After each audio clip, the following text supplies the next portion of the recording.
Chile se prepara ahora para la negociación de una nueva negociación por el sueldo mínimo. La Central Unitaria de Trabajadores, la CUT, como ocurre habitualmente, es quien lleva adelante las negociaciones por todos los trabajadores de Chile.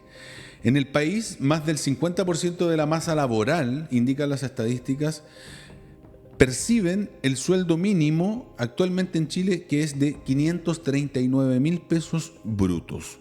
Ahora viene la negociación con el Estado de Chile o con el gobierno para llevar un proyecto de ley al Congreso en que esta cifra se aumente.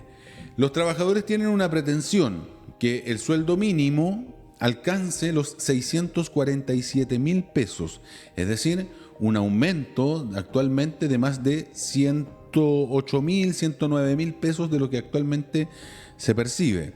El gobierno, en su política fiscal y que indica proteccionista de las pymes, que son las que absorben mayoritariamente este costo, ha ofrecido llevar en el proyecto de ley solo el IPC, algo que evidentemente está muy lejos de lo que considera justo los trabajadores.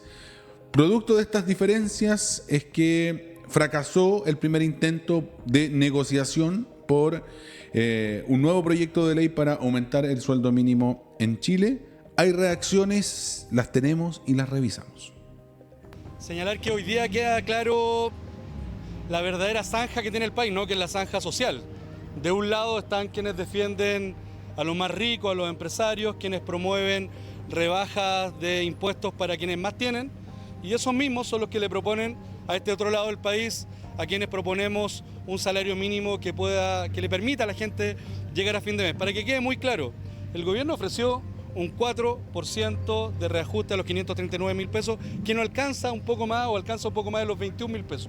La CUT planteó un reajuste de 637.000 pesos para avanzar en su objetivo del salario vital. Decirles que nuestra posición es recuperar poder adquisitivo, que los trabajadores y trabajadoras puedan comprar un pan mañana, y el Ministerio y el Gobierno considera que ese avance solamente limita la creación de empleo. Estamos parados de paradigmas totalmente diferentes. El Gobierno considera que todos los avances que van vinculados al empleo, ya sea 40 horas, Ley Karim, tienen un costo para las empresas y para la creación de empleo. Y nosotros decimos de que esos costos para ellos son beneficios para las y los trabajadores. No llegamos a un acuerdo. Nosotros propusimos una cifra que recupera el poder adquisitivo de las y los trabajadores vinculado al aumento que ha tenido por el petróleo de 647.000 pesos, que es bajo la línea de la pobreza. El gobierno solamente nos ofreció el IPC. Es más decirle que hicimos una serie de propuestas que son de la política salarial o la construcción de una política de aquí en adelante, y el gobierno a la gran mayoría de ellas la rechazó. Por tanto, las distancias de conversación son muy lejanas y de ello queremos ser muy responsables.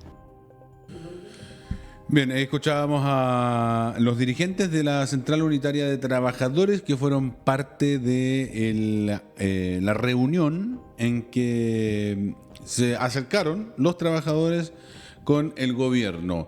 Evidentemente las condiciones cambian porque cambia la mano administrativa del Estado.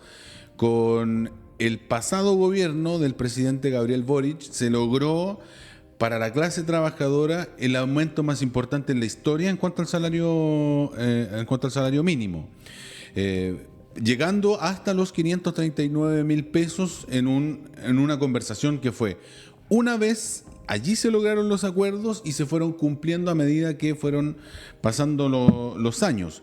Acá, al parecer, la refriega va a ser año por año, donde en lo que ya se advierte por parte del gobierno es que no hay intención más allá de ajustar en base al costo de la vida, que tiene la paradoja de que se negocia con números que ya encarecieron la vida.